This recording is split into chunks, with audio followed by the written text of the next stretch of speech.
How's everybody doing? This is Courage Unlimited, and I'm Chad Ikes.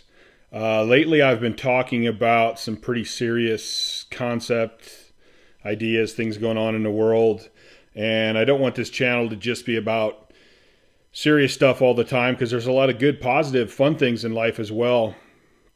Um, and I've kind of wanted this channel to be about everything courageous, but about kind of who I am and the things I'm into and try to help people out with through some of my experiences in life. And one of the areas I wanted to tap on was doing reviews of some stuff that I'm into, such as knives. I've been drawn to knives ever since I was a kid. And I remember when I was younger, I wasn't allowed to have knives, and I would always find ways to get my hands on various pocket knives and other knives that I could. So I've been collecting knives on and off my whole life. I have a couple that I've kept that are almost considered collector's items nowadays. And I'm still buying new knives all the time.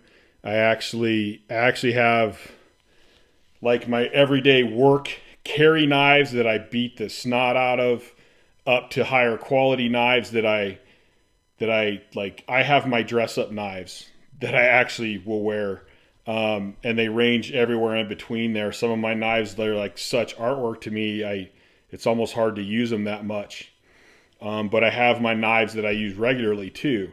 So today I have one knife I want to go over that I actually just took with me out on a ride with a buddy with our side-by-sides the other day. And I'm going to throw a little bonus in on that one of a brand new knife I got from one of my training partners for Christmas, which I think is a pretty cool knife so far. The first knife I want to review is the Esse, and this is the Esse Randall's Adventure 3. And I've had this knife for probably, I don't know, 5 or 6 years now, and I've used this knife quite a bit. This is one of my first knives to grab when I go out hiking.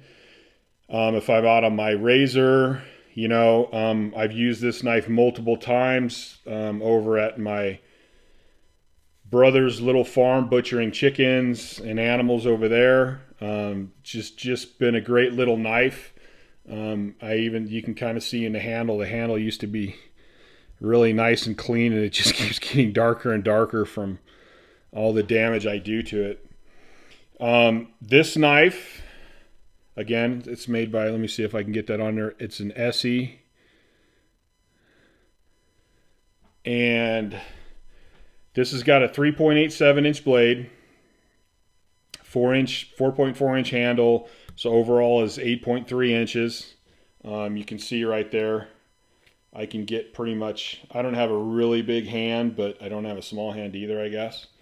I've never had any problems. The handle's comfortable.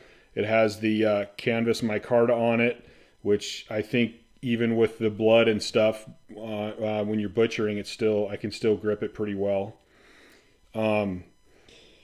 This blade is 0.125 thick, so it's not super thick, but it's a decent thickness to keep this blade strong.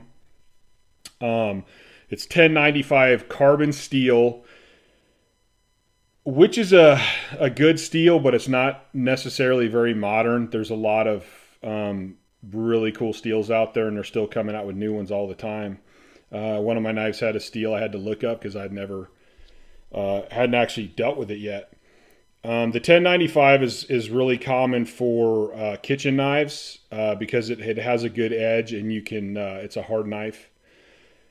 The problem with that is it's not stainless steel, and it will stain and it will rust. What Esse did is they put this is actually a black powder coat. I haven't had any problems with it. This knife I use enough, and if I was to put it away, I would put a little oil on it just in case. But I don't live in the Midwest anymore. I live in Nevada, and it's pretty dry out here. So, everything lasts longer out here than in, say, the Midwest or the South where there's a lot of humidity. So I haven't really had that problem. My brother did have one Esse with the same coating that he wore. It was his neck knife, and he had a problem with, probably from his perspiration and heat and stuff, where some of the coating was peeling off of it. Like I said, I haven't had that problem. This has been a great knife for me. It has the little metal butt sticking out here too with the lanyard if you want that. I just like that because if you do need to knock on something or hit something, you can always hit this steel and you don't have to worry about messing up your handle. So that's one thing I like. It's a drop point blade. It's got a decent curve to it, which actually I found pretty good for skinning and stuff. I can do a pretty good job of skinning with this knife. One thing about, I'm a big fan of convex edge, which is the edge that you sharpen right there. This came with, I think it was a straight edge. And every time when I first sharpened it, I put a convex edge on it. I personally think that's the best edge for everything that I use because it gives you a little more strength and you can still make it sharp as hell. But this is, yeah, I would recommend this knife to anybody. You can usually get them for a little over $100, and they hold up well. Like I said, it's a 1095 carbon steel. It's a good steel. It's a hard steel. It can be brittle, but this one's thick enough that I haven't had any issues with that. My tips hasn't been busted off or anything. And I haven't had any problem with the corrosion. So it's still a good steel. It's easy to sharpen. It holds its edge well. Anytime you're talking about knives and steel, it's always a little bit give and take. You want a knife that's holds its edge really long. Well, it's going to be a pain to sharpen. So I think I've always leaned towards the middle of the road. It also came with this sheath, which I'm actually pretty impressed with. It's a little bit bulky for me, but the clip is strong as hell and it's nice, and the blade fits in there really good.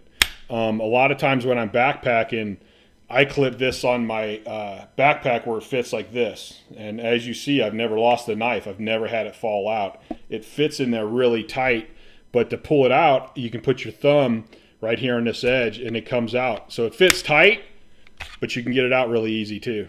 So it's actually a pretty cool design. And it comes apart, so if you want to take the clip off, you can take the clip off and just have the other part. This clip is a little bit of a pain if you're trying to clip it on your pants, but if you go through your belt, it's easier.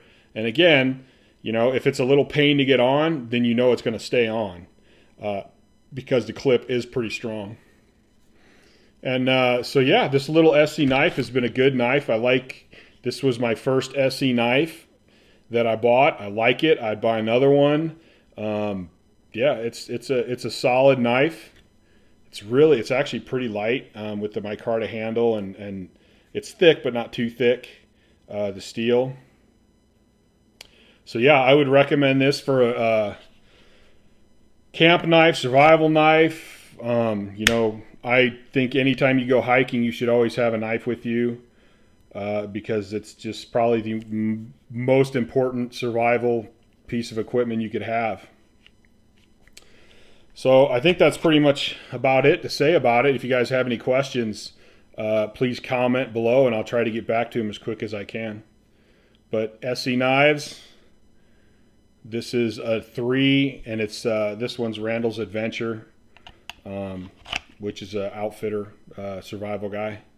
This one does have red liners inside the handle, so it's kind of thin for me. I mean, I like a little bit of a thicker handle. But then again, when you're talking, you want not to take up too much space. You want a light blade. It's perfect. So it's a good knife. I take this one with me a lot. So today, I got a little surprise from one of my old training partners that still trains at my house. And he got me this little knife for Christmas because he knows I'm a huge knife guy. I have knives pretty much all over the house. This is a Kershaw Launch 4, which I happen to find this knife to be extremely cute. It's funny to say a knife's cute, but this little guy right here, it's really small. The blade is 1.9 inches. The overall length is 5. This right here is around 3 inches. This is an auto knife, and it has a clip, which I'm debating on taking a clip off. It's so small and compact, I could just leave it in my pocket. I haven't decided. I have used the clip already a few times. But this little guy right here is an auto knife. And generally speaking, I like auto knives just because I think they're cool. But functionally, if you have a good assisted knife, or I have some other knives, like I have a broach blade that is bearinged, and that thing opens faster than any of my other knives. I just happen to like the auto knife thing. And this one has some serious kick to it. It opens fast. Like I showed it to my buddy the other day, and he barely had 2 fingers on it, and he almost dropped it. Like it has some snap. And one of the things I like about this knife is that they kept the base of the blade pretty thick, and so it comes down to the point. And this one has a hollow grind, and it looks like a straight edge. I will eventually... No, that's a straight grind and a straight edge. I will eventually put a convex edge on this knife as well. It has a sharp point. The blade is really, it's pretty sharp coming from the factory. But I like that thick edge down to the point, because I got the feeling that's gonna make this blade stay pretty strong. And it's actually pretty thick still too. It's what did I write down? 0.12 thickness. Yeah, this is just a fun knife. It just makes me smile how fast the thing opens up. That's just cool to me. This blade is CPM 154, which actually is one of my favorite blade steels. It's been around for a while. I have a bunch of different knives with this steel. I don't have a problem sharpening it. It holds the edge pretty well. No, it holds the edge really good. It's not pretty well. It actually holds a really good edge.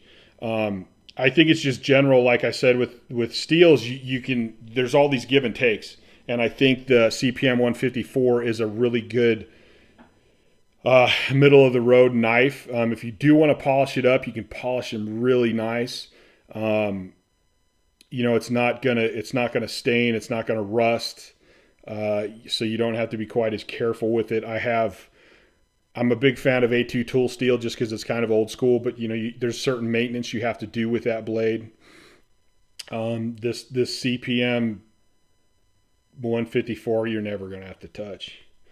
But I have not used this blade much yet, just for cutting boxes and little things. But I'm really impressed with it. I really like it. You know, this will end up being one of my dress up knives, because it's small and I can fit it in my pocket. But if I do need to cut open a box or cut something, I have a good little sharp knife with me. If I get bored somewhere, I can take it out and play with it, because it just makes me laugh. Yeah, this is a pretty cool knife. And Kershaw's not, you know, I have knives ranging from very basic and inexpensive that you can get to Walmart to some fairly custom expensive knives. You know, but Kershaw's been pretty much a standard for me. I have a few Kershaw knives that I've taken to work, and I do stone. So like if I got to cut some drywall out or something, I'm extremely hard on those knives. And I've always had good luck with Kershaw. So, you know, they're not like the biggest fancy name custom knives, but they're a solid name and they make a good knife. And I'm actually really impressed with this one so far. All right, guys, I'm going to let you guys go. If you could do me a favor and like this channel, subscribe to this channel, share some of these videos, and help me grow this thing. And hopefully I can get some more of these videos up, get more time to do more videos, maybe review some of the other toys that I have and stuff that I enjoy doing. All right, fellas, I hope you enjoyed the video. Fellas and ladies. Ladies can like knives too. I'm going to take off. Have a great evening.